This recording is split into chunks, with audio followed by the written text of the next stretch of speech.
સ્વાધ્યાયનો છઠ્ઠો દાખલો એટલે કે 9.6 60 અંશ જેટલો વક્રી ભાવના કોણ અથવા પ્રિઝમ કોણ તથા 40 અંશ જેટલો લઘુત્તમ વિચલન ધરાવતા કાચના બનેલા દ્રવ્યનો પ્રિઝમનો વક્રી ભવનાંક શોધો. આ પ્રિઝમને 1.33 વક્રી ભવનાંક વાળા પાણીમાં રાખવામાં આવે તો તેના નવો લઘુત્તમ વિચલન કોણ કે. તો જો પહેલા આપણને એમ કીધેલું છે કે હવામાં પ્રિઝમ, તો હવામાં જ્યારે પ્રિઝમ હોય ત્યારે આમ હવાની સાપેક્ષે ગ્લાસનો વક્રી ભવનાંક, તો એનું ડાયરેક્ટ સૂત્ર જ છે sin a plus delta m by 2 upon sin a by 2. એટલે આ nga બરાબર sin a બરાબર 60 અંશ, આ 40 અંશ આપણને આપેલો છે divided by 2 upon sin 60 by 2. એટલે પહેલું જ આપણને વક્રી ભવનાંક પૂછેલો છે દ્રવ્યનો, તે મળી જશે. તે કેટલું થવાનું? આ sin 50 40 વત્તા બરાબર છે 60 એટલે 100 ભાગ્યા પહેલે upon sin 30. તો sin 50 sin 30 તો 0.5 થાય. sin 50 કેટલા થશે? તો sin 50.7670 એટલે આ થઈ જવાનું 1.532. આપણને પહેલું મળી આ સમીકરણ ધારો કે 1. હવે આપણને શું પૂછેલું છે? તો આ પ્રિઝમને જ્યારે આપણે હવે પાણીમાં ડૂબાડી દઈએ એટલે પાણીમાં પ્રિઝમ, તો હવે NGW, તો NGW આપણને પૂછેલું હોય તો NGW બરાબર શું લખાય? તો જો NGA upon NWA.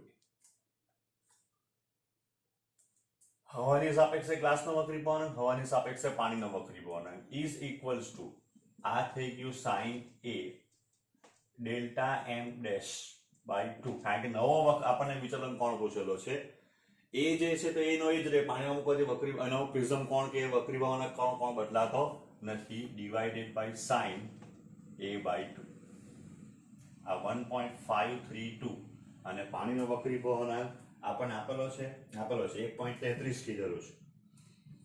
તો 1.33 બરાબર sin 60 plus delta m dash by 2 upon sin 60 અંશ બાય 2.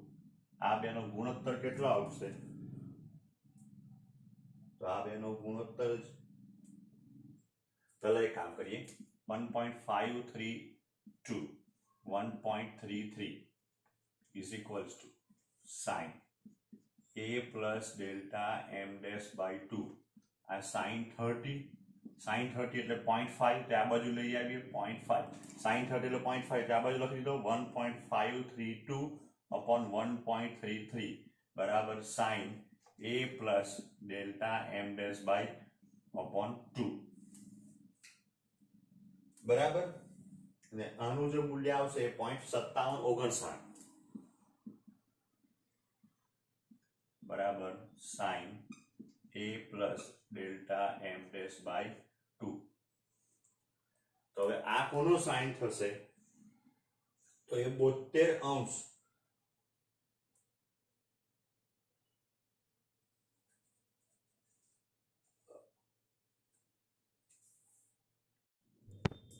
તો એ જે છે એ 35 અંશ sin 35 અંશ ને 10 મિનિટ બરાબર sin એટલે 60 ડેલ્ટા m ડેશ બાય 2.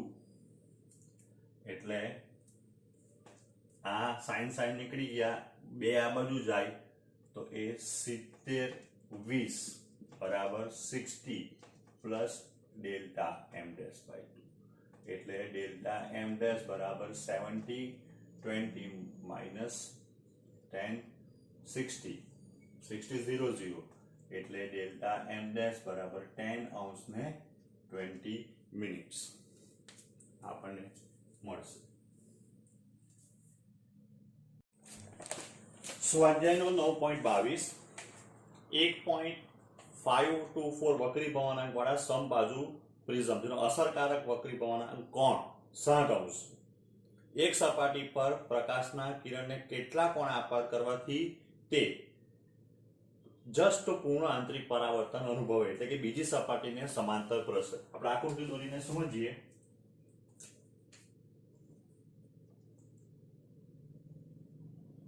આ પ્રિઝમ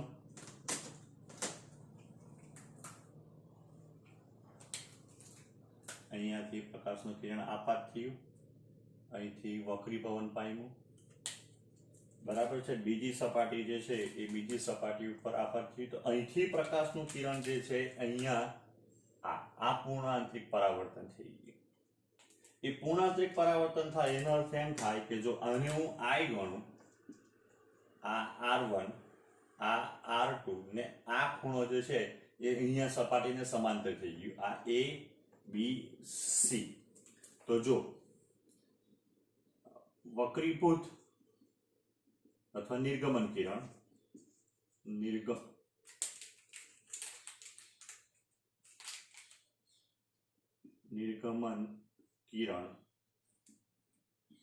AC ને સમાંતર થાય તો એવું ક્યારે થાય?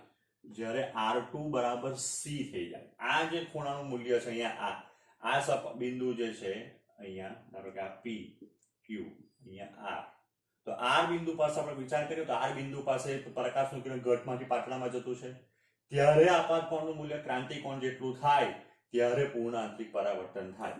આપણને ખબર છે sin C = 1/n.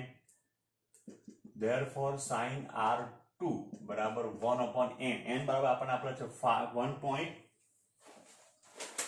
કેટલું આપેલું છે 1.524.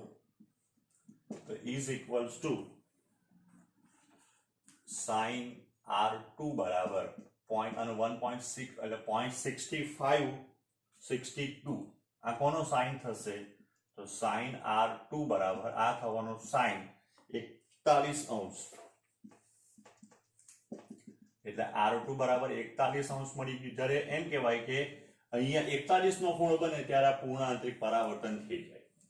હવે આપણી પાસે સૂત્ર છે કે R1 + R2 બરાબર A. તો R1 બરાબર A માઇનસ R2, A બરાબર 60 છે, માઇનસ R1 એટલે કેટલા 41. therefore R1 આપણને કેટલા મળી ગયા? તો R1 બરાબર આપણને 19 મળી ગયા.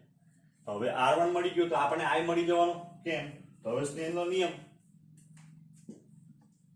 બિંદુ Q પાસે સ્નેલનો આપણે નિયમ લાગુ પાડીએ તો n1 sin I બરાબર n2 sin R1. n1 એટલે 1, sin I આ તો આપણે શોધવાનું, n2 1.524 આનો વક્રીભવનાંક into sin 19. therefore sin I બરાબર 1.524 sin 19 કેટલા થાય? sin 19 તો એ થવાના 0.3256.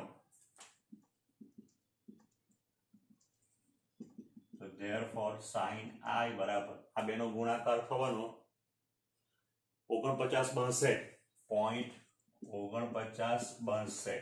તો therefore sin I બરાબર આ કોનો સાઇન થાય? 49.62. તો 29° ને 45 મિનિટ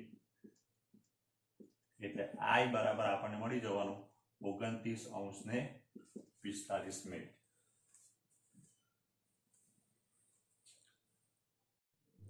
હવે સ્વાધ્યાયનો 9.23 એની અંદર આપણને 2 ભાગ આપેલા છે. એમાં વારાફરતી આપણે બંને ભાગ કરીએ. તો આપણને એવું કીધેલું છે આની અંદર કે તમને ક્રાઉન અને ફ્લિન્ટ એમ 2 પ્રકારના કાચના બનેલા જુદા જુદા પ્રિઝમ કોણવાળા ઘણા પાતળા પ્રિઝમ આપ્યા છે. તેમાંથી તમે કયા 2 પ્રિઝમનું સંયોજન એવી રીતે કરશો કે જેથી સંયોજન પર આપાત કરેલા શ્વેત પ્રકાશનું એક વિભાજન વિના વિચલન, 2 વિચલન વિના વિભાજન થાય. તો જો પહેલો જે કિસ્સો બતાવેલો છે એ કિસ્સો કયો છે? તો એ કિસ્સા માટે આપણે અહીંયા જો વિભાજન થયું ને ફરી પાછું સંયોજન થયું, વિચલન થયું ખરું, પ્રકાશનું કિરણ આમ જતું પણ વિભાજન થયું નહીં, એટલે શ્વેત પ્રકાશ અહીંથી દાખલ થયો ને શ્વેત પ્રકાશ જ બહાર નીકળ્યો, આપણે એમ કહી શકાય. તો બે જે આપણા પ્રિઝમ જે છે એના માટે પહેલા આપણે લખીએ. જો આપણને સૂત્ર ખબર જ છે બધા, તો ક્રાઉન કાચના ક્રાઉન કાચનું પ્રિઝમ જે છે એ ક્રાઉન કાચના પ્રિઝમ માટે પહેલું આપણે લખીએ કોણીય વિભાજન. એ કોણીય વિભાજન કેટલું થાય? તો delta V minus delta R બરાબર, આપણી પાસે સૂત્ર છે બરાબર સાઈડ આ, તો એ કયું થવાનું? એનવી માઇનસ એનઆર ઇન્ટુ એ, અને સરેરાશ વિભાજન, સરેરાશ વિચલન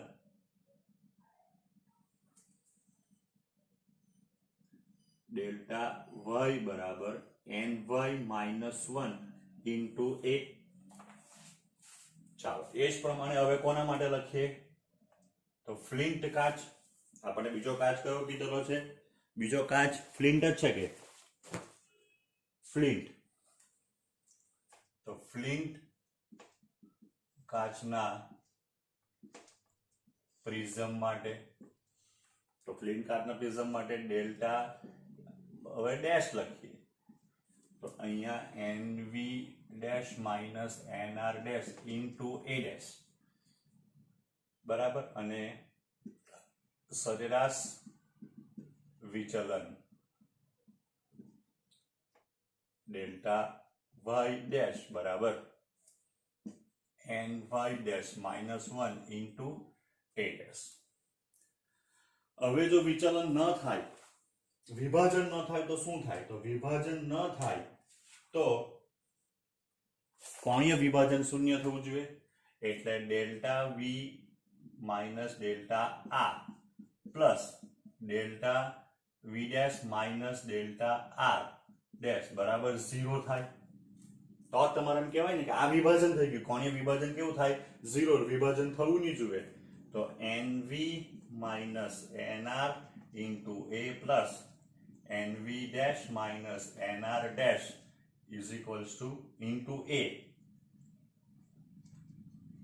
dash is equals to 0. તો therefore એમાંથી આપણે ધારો કે A dash ને કરતા બનાવીએ, તો A dash બરાબર minus NV minus NR into A NV dash minus NR dash બરાબર. એટલે માઇનસ નું નિશાની શું બતાવશે કે એક પ્રિઝમ ચપતો તો એક પ્રિઝમ ઊંધો મૂકવાનો, એટલે એકનો પ્રિઝમ કોણ એ અહીંયા છે તો બીજાનો પ્રિઝમ કોણ A ડેશ અહીંયા. તો જેથી જેટલું સંયોજન થાય તેટલું પાછું કહેવાય, સોરી વિભાજન થાય એટલું ફરી પાછું સંયોજન થાય. હવે બી માં આપણને એમ કીધેલું છે કે વિચલન નહીં થવું જોઈએ, એટલે વિચલન નહીં થવું જોઈએ એનો અર્થ એમ થાય કે જે ખૂણે, આ જ ખૂણે પ્રકાશનું એમ કહેવાય કે જો વિભાજન તો થવું જોઈએ, એટલે કે વિચલન વગર વિભાજન, એટલે જે ખૂણે તમે જો કે પ્રકાશનું કિરણ આ પાથરેલું છે એ જ લગભગ માર્ગ જે છે તે જાળવી રાખે, પણ વિભાજન થવું જોઈએ. તો તેના માટે આપણે શું કહી શકાય? તો તેના માટે ડેવિએશન એટલે સરેરાશ વિચલન જે છે ડેલ્ટા વાય વત્તા ડેલ્ટા વાય ડેશ બરાબર 0 થવું જોઈએ, એટલે કે NY minus 1 into A plus NY minus 1 A dash બરાબર 0. તો ફરી પાછું અહીંયા A dash is equals to minus NY minus 1 into A upon NY dash minus 1. આ તમને સૂત્ર મળે. આ બે શરતનું પાલન થશે તો જ્યારે આપણે એમ કહી શકાય કે આ શરતનું પાલન થાય ત્યારે માનવાનું કે વિભાજન થાય પણ વિચલન નહીં થાય. અને આગળ જે આપણે તારવી ગયા તેમાં તમારે એમ થશે કે વિચલન થાય પણ વિભાજન નહીં થાય.